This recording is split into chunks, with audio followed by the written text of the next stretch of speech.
Zaur talaga yung magiging hagorn ng season na ito. Finally, at karating na sila sa Encantadia. Even though ilang years nang na-shoot itong Encantadia Chronicle Sangre, pero yung mga issue dito is rampant pa rin up until today. Ang payo ni Pirena bago siya umalis is kailangan hindi mamatay yung apoy na nagkukulong sa kanila. Siguro nilagyan niya yun ng salamangka. Si Dea, mukhang kukunin niya yung Esperanto ni Mitena, tapos mahuhuli siya ni Mitena. So, katatapos ko lang ngang mapanood yung week 12 ng Encantadia Chronicle Sangre. And as usual, di ba, mag-recap tayo dito sa mga nangyari sa week 12 ng Sangre. Well, karamihan sa mga episodes ng Sangre is umiikot, or yung mga previous episodes nila umiikot sa paghihigante ni Terra, kay Gov Emil. May mga ilang pasilip din sa ganap sa Encantadia. At the same time, sa pamamaalam ni Terra, or parang closure na ni Terra sa mga karakter na nakilala niya sa mundo ng mga tao. So, eto na nga. Tapos na finally ang mundo ng mga tao, or sinasabi ng karamihan ng mga Encantadix na distrito sa East Arc. Tapos na finally, no? At papasok na tayo sa Encantadia Arc ni Terra, kung saan makikita natin dito yung pagsasanay niya, yung pagkuha niya ng brilyante niya, at the same time, kung paano niya ba mapapalaya ang Encantadia. Diba? Kasi ang bigat ng responsibility niya, no? Kasi sa kanya lahat nakaatang yung mga responsibilidad sa pagpapalaya ng Encantadia.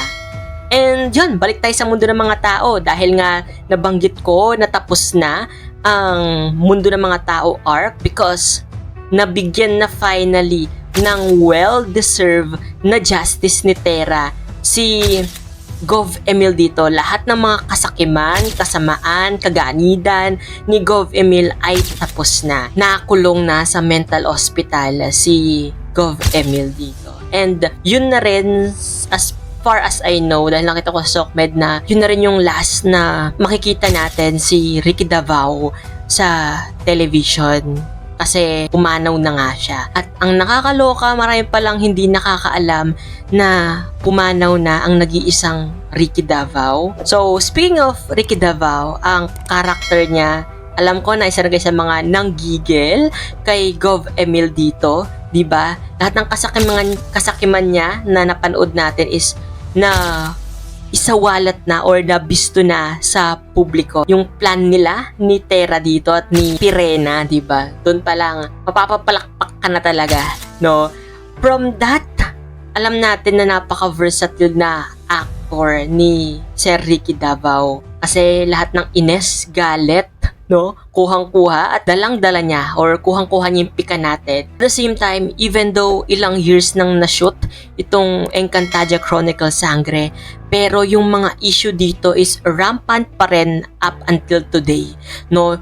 Ang galing lang nung timing nung sa developer na scene dito na kung saan sinugod ni Terra at Pirena yung developer na si Madam. At na-realize ko lang na yung ganong klaseng mga eksena na i-relate pa rin natin siya sa kasalukuyang mga ghost flood control or projects natin na kuhang-kuha din yung gigil natin at gusto nating ipakita at ituwid yung mga baluktot na sistema. Ang galing lang nung Team Sangre doon na i-relate nila sa kasalukuyang sitwasyon natin. And speaking of Pirena, nakuha ni Pirena yung mga katawan ng mga Miniyave, yung mga general ni Mitena dito. Parang ginamitan niya ng salamangka para hindi sila makatakas, di ba? As at taong niebe, taong yelo, ay ang kahinaan nila is yung apoy.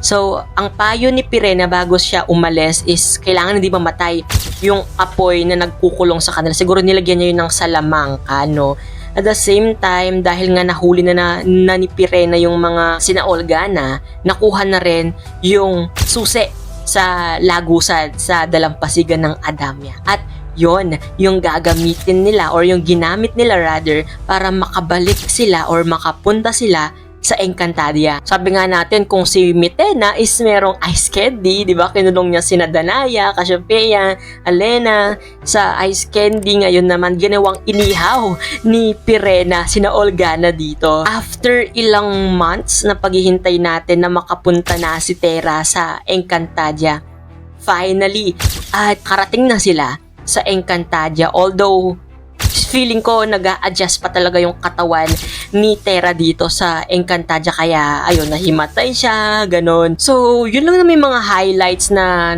panood natin sa week 12 ng Sangre. Ang danga pa, no? 60 episodes na yung mga nakita natin, pero parang wala pa tayo sa kalahati nung pinaka or yung actual na pagpapalaya or sa kwento ng Sangre dito. And grabe din sa pagkasakim, sa kapangyarihan talaga. Parang hindi lang sa mundo ng mga tao yung kasakiman, no? Meron din sa Encantadia dahil parang, well, nasa na kay Mitena na yung mga different brillantes, no? Nasa kanya na rin yung Esperanto.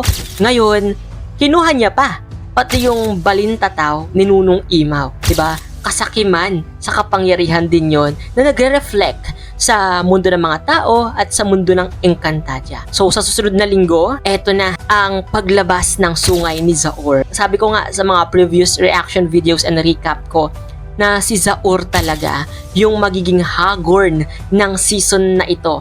Mukhang babaligtad na siya kay Mitena kasi parang nag-iisip na siya na tama pa ba na maging sunod-sunuran siya kay Mitena. At dito na siguro pagtataksilan din ni Zaur si Mitena dito. Tapos kukunin niya yung Esperanto niya, no? Betrayed na naman si Kera Mitena dito. And yun, makikita din natin dahil nasa mundo ng Encantadia na nga si Terra at maglalapit na ang mga landas ng mga bagong tagapangalaga, di ba? Nasibat or nakulong si Terra dun sa ginawang, ano ba yon? Trap ni Flamara dito. Tapos magkikita sila ni na Adamus, Flamara at Terra. Then another highlight din na dapat nating abangan yung pagpasok ni Pirena sa Lireo. Ano kayang gagawin ni Pirena sa Lireo, no? Feeling ko yung nakita natin na itsura ni Zaur dun sa abangan is si Pirena yon na nagwangis or nagbago ng wangis at ginaya niya si Zaur dito. At si Dea mukhang kukunin niya yung Esperanto ni Mitena, tapos mahuhuli siya ni Mitena at ikukulong din siya. Tapos feeling ko rin dito nalalabas yung powers ni Dea or baka may ma-unfold pa tayo na backstory ni Dea para malaman natin kung bakit siya yung pinili ng brilyante ng hangin. Kasi may mga nagsasabi na baka daw sumanib, yung isang theory ng mga Encantadia, sumanib yung kaluluwa ni Gaia kay Dea. Pero I think malabo yun, no? Kasi kung magkakatuluyan sina Adamus at Dea, magpinsan sila pag ganon kung yung sasanib yung kaluluwa ni Gaia kay Dea. Feeling ko X yun. So ano kaya yung posibleng maging plot twist or kwento ng buhay ni Dea dito? At yan ang dapat nating abangan. Yun, maraming salamat sa pagsama sa akin sa paggawa ng reaction video or recap sa week 12 ng Sangre. Kayo, ano yung mga theory na naiisip nyo pa as of the moment sa Sangre? Let me know in the comment section. Siyempre, kung hindi ka pa rin nakasubscribe sa channel ko, don't forget to hit that subscribe button and that notification bell para lagi kang updated sa mga videos na i-upload ko pa. That's been CJ, guys, your man of letters. Stay safe and stay motivated. Thank you for watching. Bye-bye!